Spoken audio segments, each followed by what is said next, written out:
नारायणी भगवते वासुदेवाय नमः। हरे कृष्णा हरे राम। गुरुवार व्रत पूजा कथा में कई चीज़ें ऐसी हैं जिसे मनुष्य को जानना बहुत ही ज़्यादा जरूरी है।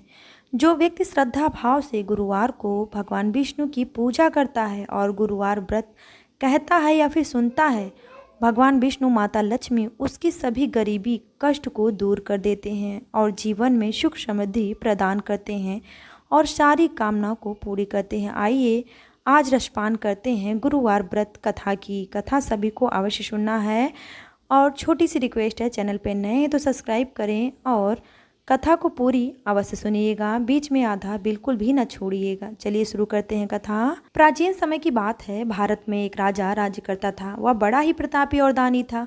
वह नित्य गरीबों और ब्राह्मणों की सेवा सहायता करता था। वह प्रतिदिन मंदिर में भगवत दर्शन के लिए जाता था, लेकिन यह सारी बातें उसकी रानी को बिल्कुल भी अच्छी नहीं लगती थी। वह ना पूजा करती थी और ना ही एक ही पैसा दान देती थी। उसका इन सब कार्यों में कोई भी मन नहीं लगता था। एक दिन राजा शिकार खेलने वन चले गए थे। रानी और दासी महल में अकेली थीं। उसी समय बृहस्पति देव साधु वेश धारण करके राजा के महल में भिक्षा मांगने के लिए गए और भिक्षा मांगी तो रानी ने भिक्षा देने से मना कर दिया। रानी ने कहा, हे साधु महाराज, मैं तो दान पुण्य से तंग आ गई हूँ। इस कार्य के लिए मेरे पति देव ही बहुत हैं। अब आप ऐसी कृपया करें कि सारा धन नष्ट हो जाए तथा मैं आराम से रह सकूं। साधु ने कहा, देवी तुम बड़ी विचित्र हो। धन और संतान से कोई नहीं दुखी होता है। धन और संतान की कामना तो पापी भी रखता है। पापी भी पुत्र और धन की इच्छा करता है। अगर तुम्हारे पास धन अधिक है तो भूखे मनुष्य को भोजन करवाओ, प्याऊ लगवाओ, ब्राह्मणों को दान दो, तालाब बावड़ी बाग बगीचे आदि का निर्माण करवाओ, कुंवारी कन्याओं का विवाह करवाओ, साथ ही यज्ञ आदि और कर्म करो। अपने धन को शुभ कार्यों में खर्च करो। ऐसा करने से तुम्हारा नाम परलोक में सार्थक होगा एवं स्वर्ग की प्राप्ति होगी। लेकिन रानी पर कोई उपदेश नहीं पड़ा। इन सब चीज़ों का उसके ऊपर कोई प्रभाव नहीं पड़ा। वह बोली, महाराज, मुझे ऐसे धन की आवश्यकता नहीं जिनको मैं अन्य लोगों को दान देती फिरूं, जिसको रखने और संभालने में मेरा पूरा समय नष्ट हो जाए। अब आप ऐसी कृपया करें जिससे सारा धन मेरा नष्ट हो जाए और मैं आराम से रह सकूं। साधु ने उत्तर दिया, यदि तुम्हारी ऐसी इच्छा है तो जैसा मैं बताता हूं तुम वैसे ही करना। बृहस्पतिवार को घर को गोबर से लीपना, अपने केसों को पीली मिट्टी से धोना, राजा से कहना वह बृहस्पतिवार को हजामत बनवाए, भोजन में मांस मदिरा खाना और कपड़ा धोबी के यहाँ धुलने के लिए डालना। ऐसा करने से 7 बृहस्पतिवार में ही आपका सारा धन नष्ट हो जाएगा। इतना कहकर साधु महाराज वहाँ से अंतर्ध्यान हो गए। इसके बाद रानी ने वही किया जो साधु ने बताया था। 3 बृहस्पतिवार ही बीते थे कि उनका सारा समस्त धन संपत्ति नष्ट हो गया और भोजन के लिए राजा रानी तरसने लगे।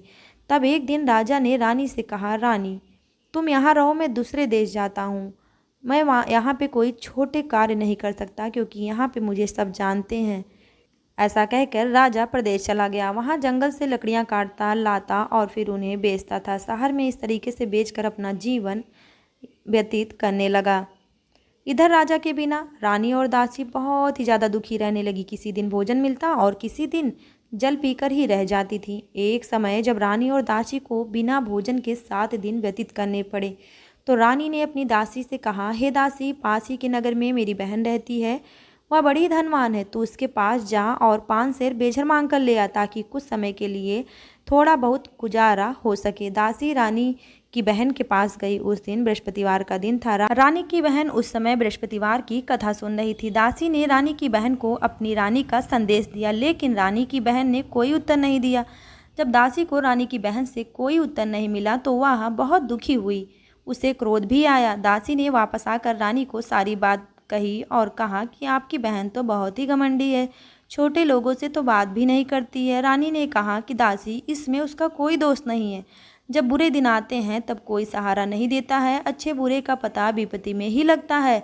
जो ईश्वर की इच्छा होगी वही होगा। यह सब हमारे भाग्य का दोष है। यह सब कहकर रानी ने अपने भाग्य को कोसा। उधर रानी की बहन ने सोचा कि मेरी बहन की दासी आई थी, लेकिन मैं उससे बोल नहीं पाई। इससे वह बहुत दुखी हुई होगी। कथा सुनकर और पूजा समाप्त कर वह अपनी बहन के घर गई और कहने लगी, हे बहन, मैं बृहस्पतिवार का व्रत कर रही थी, तुम्हारी दासी गई थी, लेकिन जब तक कथा होती है तब तक ना उठते हैं और ना ही बोलते हैं, इसलिए मैं नहीं बोली। कहो दासी क्यों गई थी? तब रानी बोली, बहन हमारे घर अनाज नहीं था। ऐसा कहते कहते उसकी आंखों में आंसू भर आया। उसने दासी समेत 7 दिन तक भूखा रहने की बात भी अपनी बहन को बता दी। इसलिए मैंने दासी को तुम्हारे घर 5 सेर बेजल लेने के लिए भेजा था। रानी की बहन बोली, बहन देखो, बृहस्पति देव सबकी मनोकामना पूर्ण करते हैं। देखो शायद तुम्हारे घर में ही अनाज रखा हो। पहले तो रानी को विश्वास नहीं हुआ, परंतु बहन के आग्रह करने पर उसने दासी को अंदर भेजा। दासी घर के अंदर गई तो उसे वहां पर एक खड़ा भरा हुआ बेझरका मिला। उसे बड़ी हैरानी हुई, क्योंकि उसने बाहर आकर रानी को बताया कि दासी रानी से कहने लगी, हे रानी, जब हमको भोजन नहीं मिलता है तो हम व्रत रोज करते हैं, इसलिए क्यों ना इनसे व्रत और कथा की विधि पूछ ली जाए, जिससे हम भी व्रत कर लिया करेंगे। दासी के कहने पर रानी ने अपनी बहन से बृहस्पतिवार व्रत के बारे में पूछा। उसकी बहन ने बताया, बृहस्पतिवार के व्रत में चने की दाल, गुड़ और मुनक्का से भगवान विष्णु का केले के वृक्ष की जड़ में पूजा करें तथा दीपक जलाएं और कथा सुनें। उस दिन एक ही समय भोजन करें और भोजन पीले पदार्थ का करें। ऐसा करने से भगवान विष्णु माता लक्ष्मी हमारे सभी दुखों को दूर करते हैं। ऐसा करने से भगवान विष्णु प्रसन्न होते हैं, अन्य पुत्र और धन का वरदान देते हैं, साथ ही सभी मनोकामना को पूर्ण करते हैं। व्रत और पूजा की विधि बताकर रानी की बहन अपने घर लौट गई। रानी और दासी दोनों ने निश्चित किया कि बृहस्पति देव भगवान की पूजा जरूर करेंगे। 7 रोज बाद जब बृहस्पतिवार आया तो उन्होंने व्रत रखा। गुड़साल में जाकर चना और गुड़ बीन लाई तथा उसकी दाल से केले की जड़ तथा भगवान विष्णु की पूजा की। अब पीला भोजन कहाँ से आए? दोनों बड़ी दुखी हुई, परंतु व्रत किया था इसलिए बृहस्पति देव बहुत ही ज़्यादा प्रसन्न थे। एक साधारण व्यक्ति के रूप में 2 थालों में पीला भोजन लेकर आए और दासी को देकर बोले, हे दासी, यह भोजन तुम्हारे और रानी के लिए है, इसे तुम दोनों ग्रहण करना। दासी भोजन पाकर बहुत प्रसन्न हुई। उसने रानी से कहा, चलो रानी, हम भोजन कर लें। परंतु रानी को भोजन आने के बारे में कुछ भी नहीं पता था, इसलिए उसने कहा कि जा तू ही भोजन कर ले, क्योंकि तू व्यर्थ में हमारी हंसी उड़ाती है। तब दासी ने कहा, एक व्यक्ति भोजन दे गए हैं और वह भोजन हम दोनों के लिए ही दे के गए हैं, तो इसलिए हम दोनों साथ में बैठ के भोजन करेंगे। दासी और रानी ने भगवान विष्णु को प्रणाम करते हुए दोनों साथ में भोजन को ग्रहण किए। उसके बाद से वे प्रत्येक बृहस्पतिवार को भगवान विष्णु का व्रत और पूजा करने लगी। बृहस्पति भगवान की कृपा से उनके पास धन हो गया, लेकिन रानी फिर पहले की तरह आलस करने लगी। तब दासी बोली, देखो रानी, तुम पहले भी इस प्रकार आलस्य करती थी, तुम्हें धन के रहने से कष्ट होता था, अब इस कारण सभी धन नष्ट हो गया था। अब गुरु भगवान की कृपा से धन मिला है तो तुम फिर पहले की तरह आलस्य करती हो। बड़ी मुसीबतों के बाद हमने यह धन पाया है, इसलिए हमें दान पुण्य करना चाहिए। अब तुम भूखे मनुष्य को भोजन कराओ, प्याऊ लगवाओ, ब्राह्मणों को दान दो, बाग बगीचे का निर्माण करवाओ, मंदिर पाठशाला और धर्मशाला बनवा कर दान दो, निर्धनों की कुंवारी कन्याओं का विवाह करवाओ, साथ ही यज्ञ आदि कर्म करो, अपने धन को शुभ कार्यों में खर्च करो, जिससे तुम्हारे कुल का यश बढ़े और स्वर्ग प्राप्त हो और पितर भी प्रसन्न हो। दासी की बात मानकर रानी शुभ कर्म करने लगी। उसका बहुत ही ज़्यादा यश फैलने लगा। एक दिन रानी और दासी आपस में विचार करने लगी, न जाने राजा किस दशा में होंगे, उनकी कोई खोज खबर नहीं है। उन्होंने श्रद्धापूर्वक बृहस्पति भगवान से प्रार्थना की कि राजा जहाँ कहीं भी हो शीघ्र वापस आ जाए। उसी रात्रि को बृहस्पति देव ने राजा को स्वप्न में कहा कि हे राजा, उठ, तेरी रानी तुझको याद करती है, अपने देश को लौट जा। राजा प्रातःकाल उठकर जंगल से लकड़ी काटने के लिए जंगल की ओर चल पड़ा। जंगल से गुजरते हुए विचार करने लगा कि रानी की गलती से उसे कितने दुख भोगने पड़े। राजपाट छोड़कर जंगल में आकर रहना पड़ा, जंगल से लकड़ी काट कर शहर में बेचकर गुजारा करना पड़ा और अपनी दशा को याद करके व्याकुल होने लगा। उसी समय राजा के पास बृहस्पति देव साधु के वेश में आकर बोले, लकड़हारे, तुम इन सुनसान जंगल में किस चिंता में बैठे हो, मुझे बतलाओ। यह सुनकर राजा के नेत्रों में जल भर आया। साधु की वंदना कर राजा ने अपनी संपूर्ण कहानी सुना दी। महात्मा दयालु होते हैं। वे राजा से बोले, हे राजा, तुम्हारी पत्नी ने बृहस्पति देव के प्रति अपराध किया था, जिसके कारण तुम्हारी अदशा हुई। अब तुम चिंता मत करो, भगवान तुम्हें पहले से अधिक धन देंगे। देखो, तुम्हारी पत्नी ने बृहस्पतिवार का व्रत करना शुरू कर दिया है। अब तुम भी बृहस्पतिवार के व्रत में चने की दाल, गुड़ और मुनक्का से भगवान विष्णु का केले के वृक्ष की जड़ में पूजा करो तथा दीपक जलाकर कथा सुनो या कहो। उस दिन एक ही समय भोजन करना, लेकिन भोजन में पीले खाद्य पदार्थ का सेवन जरूर करना। भगवान तुम्हारी सभी मनोकामना पूर्ण करेंगे।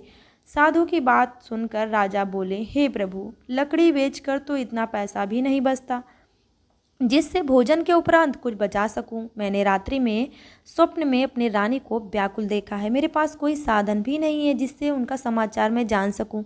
फिर मैं कौन सी कहानी कहूं या सुनूं, मुझको तो कुछ भी नहीं मालूम। साधु ने कहा, हे राजा, मन में बृहस्पति भगवान के पूजा व्रत का निश्चय करो।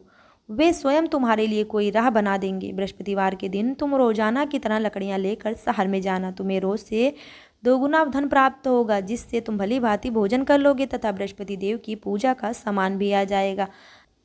फिर राजा उसी दिन की तरह लकड़ियां काट कर लाया और जंगल में बेचा। उन्हें दोगुना धन प्राप्त हुआ, जिससे वह भगवान विष्णु की भली भांति पूजा की और कथा कही, जिससे भगवान विष्णु ने उनकी सभी मनोकामना मनवांछित फल की प्राप्ति हुई। उसको इस प्रकार जो भी मनुष्य कथा पढ़ता है या सुनता है, भगवान विष्णु की पूजा करता है, भगवान विष्णु उनके सभी दुखों को दूर करते हैं और सारी मनोकामना को पूरी करते हैं। निसंतान को संतान देते हैं और निर्धन को धन देते हैं। कथा यहीं पे समाप्त होती है। अब जितना हो सके इस वीडियो को आप शेयर भी कीजिए, कथा सभी लोग सुन सकें। और एकादशी से रिलेटेड सभी वीडियो मेरे इसी चैनल पे हैं। बहुत सारे उपाय भी मैंने बताए हैं, आप जाके ज़रूर सुनिएगा, ज़रूर कीजिएगा। बहुत ही जानकारी फुल वीडियो है। मिलेंगे फिर नेक्स्ट वीडियो में, तब तक के लिए राधे राधे, जय माता दी।